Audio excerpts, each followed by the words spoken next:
Olá, olá! Estamos então aqui para o vídeo 30, número 30, desta nossa série Programar em C#, e hoje vamos falar sobre algo mais sobre as variáveis. Atenção! É de relembrar que os vários tipos de variáveis que falamos até agora não são os únicos, especialmente no vídeo sobre variáveis, que é nesta mesma série, não são os únicos que existem e que temos muito por onde escolher, ok? Eu vou explicar e vou mostrar algumas dessas, mas devem existir mais certamente. Ok, byte. Temos então o byte.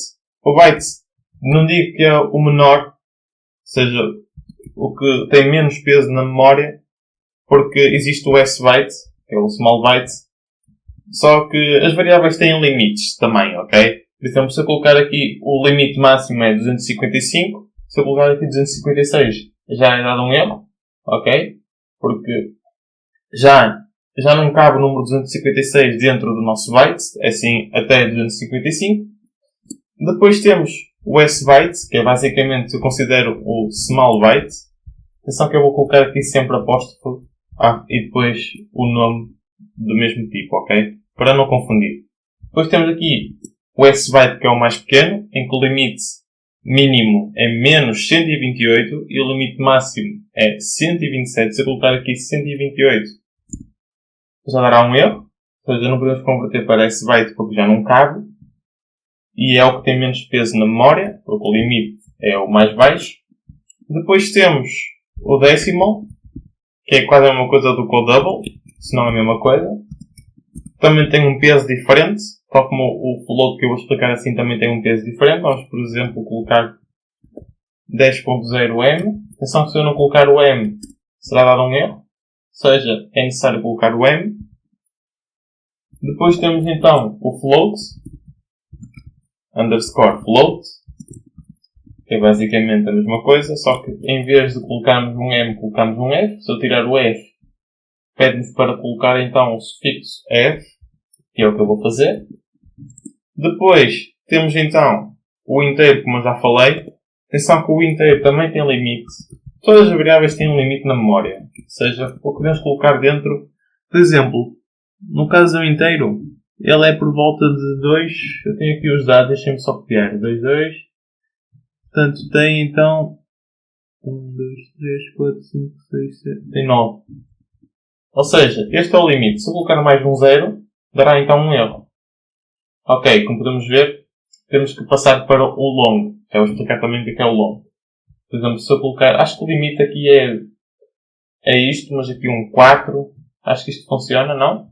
Ok, mas eu vou colocar isto, atenção, se forem ao GitHub, esta informação toda, seja do menor tamanho e o maior tamanho, e o peso na memória, está lá tudo para todas as variáveis, ok? Eu vou colocar essa informação no fecheiro referente a este vídeo, no repositório que tenho no GitHub sobre o YouTube e sobre todos os vídeos, sobre o código de todos os vídeos. Portanto, é melhor irem lá para perceberem melhor o que eu estou a tentar explicar.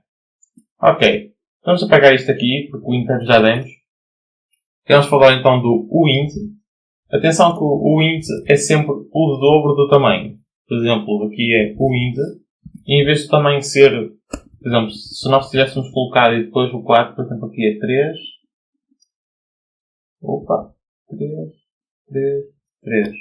O limite máximo do int era este. Ou seja, se eu tivesse aqui novamente aqui um 3, já não iria funcionar. Mas se eu tiver um int, já iria funcionar até aos 4 qualquer coisa. Se eu, por exemplo, colocasse 5, penso que já não funcionaria. Ok. Portanto, temos então o int. Depois temos então o nosso long, que é, não digo que é maior, depois temos então o long, que é basicamente o maior tamanho para guardarmos coisas. Isto aqui é um número enormíssimo, que eu nem sei quantos zeros são. Ok, não deu erro. Já deu erro, ok. Vai até aqui. Depois temos o long, que é basicamente o dobro. Vamos ter este valor aqui. Ou seja, se tivéssemos colocado mais um 0, não dará. Mas se colocarmos, por exemplo, aqui um 10. Ok, penso que isto devia dar. Ok, já percebi. Ok, aqui eu consigo até 18. Ok, se eu colocar 19, já não funciona. Em cima, podemos ver que se eu puser até 10, já não funciona porque o limite é 9 e qualquer coisa. Ok. Portanto, o índice, o long e depois o short que eu vou explicar já a seguir, é sempre, tudo que tiver U é sempre o dobro do tamanho, ok? Portanto, vamos agora ao short. O short também é bastante pequeno e tem um peso pequeno na memória, portanto é 32 qualquer coisa, 32.000 qualquer coisa. Se eu tentar colocar 33 qualquer coisa já dá área. E depois temos então o short. O short, que é o dobro. Presta atenção como 32 é 32 qualquer coisa. Temos que, então o dobro será por volta de 65. Ok. Portanto, este aqui são mais alguns tipos de variáveis. Mas não é o ponto da questão deste vídeo. O ponto da questão deste vídeo é explicar isto, que existem mais tipos de variáveis. Eu vou colocar isto aqui em multilinha, comentário. Porque não é necessário falar disto agora. Atenção! Que isto podem utilizar como quiserem. As variáveis podem utilizar como quiserem, embora eu use sempre... Não uso muito, para ser sincero, não uso muito os bytes, nem os decimal, nem float, nem os long, nem os short. Depende dos casos, ok? Tem que ser casos muito específicos para eu ter alguma poupança na memória. Depende também da aplicação e do tamanho dessa mesma. Ok. Vamos agora falar do que é importante. Ok. O que é importante aqui? É explicar o object, o dynamic e o var. Vocês já devem ter visto muitas vezes o var, especialmente quando fazemos então um for each. Opa, peço desculpa. Não é um for, é um for each. Temos então ali um var, que é um tipo de variável, e eu já vou explicar isso tudo. Ok. Temos o object. Pode-se dizer que é o tipo de variável e não um tipo. Que é o tipo e não um tipo. Que é porque basicamente o object é a classe base para todas as classes derivadas. Ou seja, o seu tipo de variável é detectado automaticamente e esse mesmo tipo pode ser alterado a qualquer altura. É basicamente a mesma coisa que o dinâmico, mas isso eu vou explicar já. O dinâmico responde a um tipo de variável dinâmico, ou seja, pode ser de qualquer tipo e pode também se alterar a qualquer altura, tal como o object. O var é um tipo de variável implícito e esse mesmo tipo é determinado consoante o conteúdo da variável e existe a necessidade de a variável ser inicializada para se usar o var e não se pode alterar o seu tipo após essa mesma inicialização. Ok. Vamos então aqui. Por exemplo, temos o object. Vamos chamar de variável. Vamos colocar aqui variável é igual então a eu sou uma string. Aqui vamos colocar um método writeLine que pertence à classe console. Vamos dizer aqui conteúdo inicial. Fechar aqui a nossa string e colocar então aqui a nossa variável. E agora vamos tentar fazer o seguinte, que é tentar mudar o tipo do tipo string para o tipo inteiro. Vou colocar aqui até 100. Vamos agora fazer a mesma coisa, só que em vez de ser o conteúdo inicial, é o conteúdo final. Vou colocar aqui a variável, fechar a nossa string, variável. Ok. Se executamos este pedaço de código, o que é que irá acontecer? Vamos lá ver. Vamos aguardar aqui um bocadinho. E podemos ver que o conteúdo inicial é uma string, ou seja, eu sou uma string, e o conteúdo final é então, já deixa de ser uma string e passa a ser um valor do tipo inteiro. Ok. Temos que perceber aqui uma coisa. Que o object tem algumas desvantagens, tal como a dinâmica. Mas isso eu vou dizer no fim e vou dizer qual a vantagem de usar o var. Porquê? Porque nós podemos fazer a alteração do tipo. Ou seja, tal como o dinâmico. Por exemplo, se eu colocar aqui o dynamic, que é basicamente a mesma coisa do object, só que tem umas diferenças a nível de explicação. Temos então aqui o dynamic e podemos ver que a mesma coisa acontece. Ou seja, nós podemos mudar o tipo. Enquanto estamos... Por exemplo, nós criamos a variável, não é? Não a inicializamos. Ou seja, não determinamos logo aqui qual é o tipo. Apenas dizemos que é object ou dynamic.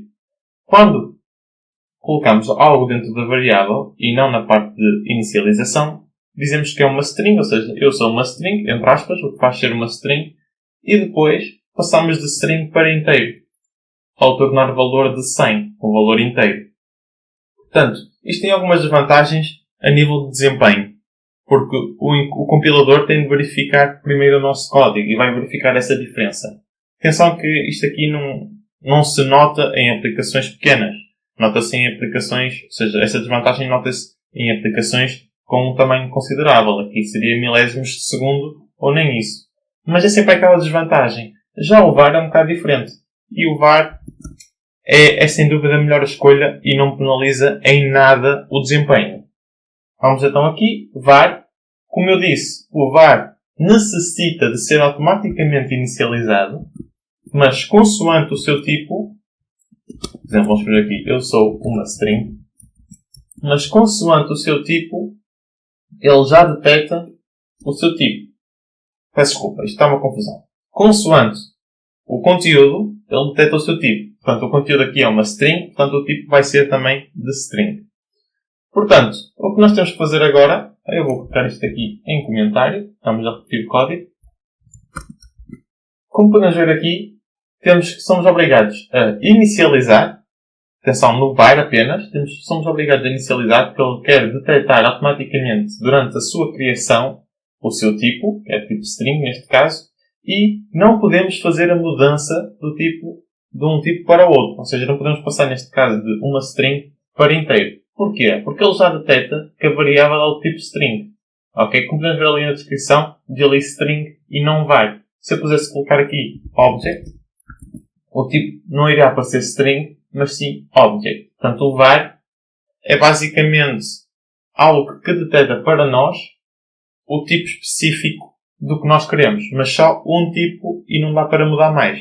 E é essa a principal vantagem, ou seja, não vai penalizar o nosso desempenho. Já o object e o dinâmico têm a desvantagem de que o desempenho acaba por ser menor e perde-se tempo enquanto o compilador verifica o nosso código. Mas, como eu disse, tal só se nota em aplicações com tamanho considerável. Ok. Portanto, eu espero que tenham percebido esta parte, que isto é muito importante, porque vamos começar a usar o var muitas das vezes. Vou só colocar aqui e executar uma vez para vocês compreenderem o que é que acontece. Ou seja, o conteúdo inicial é eu sou uma string, o conteúdo final eu sou uma string. Nunca deixa de ser uma string. Atenção, podemos colocar aqui uma outra string. Podemos colocar, por exemplo, eu continuo a ser uma string. Ok? Isto iria funcionar na mesma. Mas tinha que ser sempre uma string. Portanto, o conteúdo inicial é eu sou uma string e o final é eu continuo a ser uma string. Portanto, no próximo vídeo vamos falar sobre exceções e depois sim desse vídeo vamos começar a falar sobre classes e objetos, sobre programação orientada a objetos, ok? Porque o C# é uma linguagem de programação orientada a objetos e temos que dar início a isso para depois fazermos coisas ainda mais engraçadas e mais avançadas, ok? Portanto, até o vídeo de amanhã. Aconselho a não perder porque vamos falar sobre exceções, como eu já disse, e happy coding!